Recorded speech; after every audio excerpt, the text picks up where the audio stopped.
Hello good morning मेरे प्यारे दोस्तों। आज फिर मैं आप लोग के लिए एक इम्पोर्टेंट क्वेश्चन लेके आई हूँ मैथ का, जो 5 नंबर में आएगा सवाल में। तो देखिए हमारा क्वेश्चन है कि एक बर्तन एक खोखले अर्धगोले के आकार का है जिसके ऊपर एक बेलन अध्यारोपित है और अर्धगोले का व्यास 14 सेंटीमीटर है और बेलन के बर्तन की कुल ऊंचाई 13 सेंटीमीटर है। जैसा कि आप लोग फिगर में देख रहे हैं, ये हमारा अर्धगोला है जिसके ऊपर एक बेलन अध्यारोपित है और इस बर्तन की कुल ऊंचाई 13 सेंटीमीटर है, अर्धगोले का व्यास 14 सेंटीमीटर है। तो जब अर्धगोले का व्यास 14 सेंटीमीटर है तो बेलन का व्यास भी 14 सेंटीमीटर होगा, क्योंकि जितना डिस्टेंस पे ये है उतना ही डिस्टेंस पे ये भी है। तो दोनों की दूरियां सेम है, तो इसीलिए इसका भी व्यास कितना हो जाएगा, 14 सेंटीमीटर हो जाएगा। और आप लोग को पता होगा त्रिज्या इक्वल टू होता है व्यास बाय 2 और व्यास इक्वल टू होता है 2 गुना त्रिज्या। तो हमें व्यास दिया गया है तो त्रिज्या निकालना है हमें। क्यों निकालना है? क्योंकि फॉर्मूला में आएगा। अगर फॉर्मूला में आता है, देखिए सबसे पहले हम इसका फॉर्मूला देखते हैं, ठीक है। तो देखिए कुल पृष्ठीय क्षेत्रफल निकालने के लिए हमें क्या करना पड़ेगा, एक बेलन है एक और एक अर्धगोला है, तो दोनों का क्षेत्रफल निकाल के अगर जोड़ देते हैं तो टोटल बर्तन का पृष्ठ क्षेत्रफल निकल जाएगा। तो इसीलिए देखिए हमारा है बेलन का क्षेत्रफल और अर्धगोला का क्षेत्रफल। बेलन का क्षेत्रफल होता है 2πr(h). क्या होता है बेलन का क्षेत्रफल? 2πr(h). बेलन का क्षेत्रफल होता है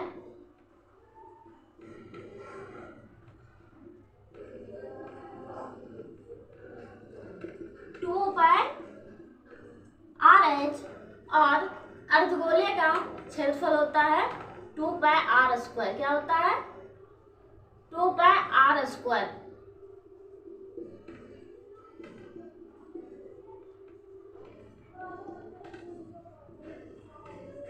तो देखिए दोनों में r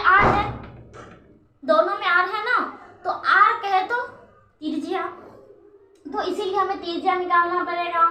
तो अर्धगोले का त्रिज्या हो जाएगा व्यास बाय 2।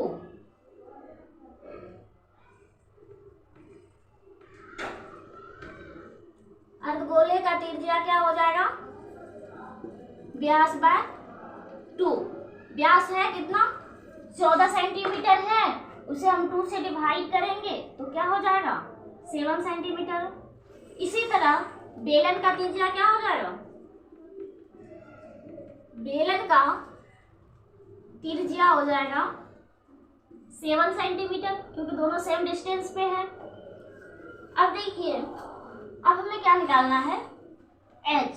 देखिए एक h है जो हमें मालूम नहीं है, h तो मालूम है लेकिन ये दोनों की मालूम है ना, अर्धगोला और बेलन दोनों की h मालूम है। तो हमें ये फॉर्मूला में सिर्फ किसमें h है?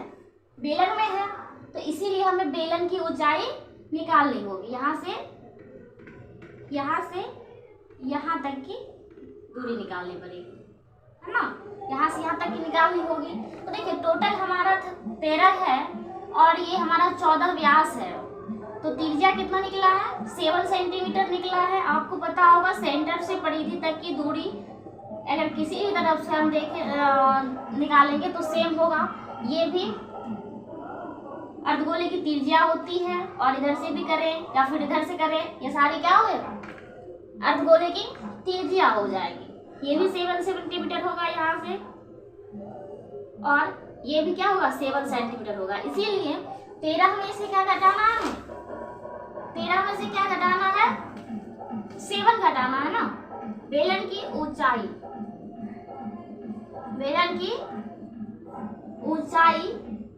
h इक्वल टू हो जाएगा 13 - 7 इक्वल टू 6 सेंटीमीटर। अब क्या करेंगे? क्षेत्रफल निकालना है ना, हमें क्षेत्रफल निकालना है।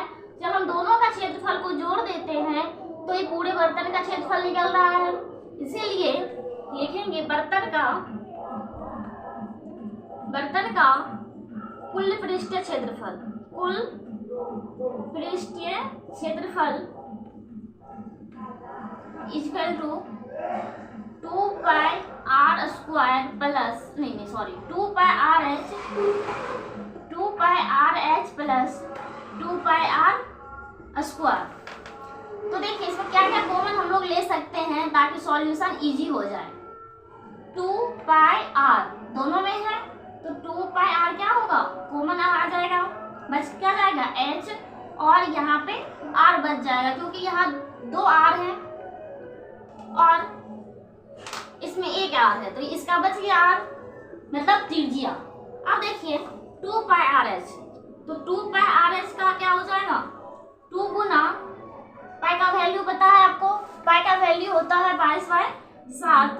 22/7 गुना आर हमारा कितना है 7 है, 7 इंटू एच कितना है 6 है, 6 + 7। तो देखिए अब 7 कट जाएगा तो क्या बच जाएगा 22 गुना 44 गुना 6 + 7 क्या हो जाएगा 13 हो जाएगा। तो इसको गुना जब आप कीजिएगा तो क्या हो जाएगा 572 सेंटीमीटर स्क्वायर हो जाएगा। आप इसे लिखना मत भूलना, क्षेत्रफल में हमें स्क्वायर लगाना है यूनिट में, और जब आयतन निकालना हो तो क्यूब लगाया जाता है, तो इस बात को नहीं भूलिएगा, नहीं तो एग्जाम में मार्क्स काट लिए जाते हैं। इसका आंसर क्या हो जाएगा, बर्तन का कुल पृष्ठीय क्षेत्रफल कितना निकल गया 572 सेंटीमीटर। तो इस क्वेश्चन को जरूर आप रिवाइज कीजिएगा क्योंकि एग्जाम में 100% आने का चांस है। और मैं नेक्स्ट वीडियो में इसी तरह मैं आपके लिए फिर से दोबारा इंपॉर्टेंट क्वेश्चन लेके आऊँगी। अभी यही समाप्त कर रहे हैं। Thank you.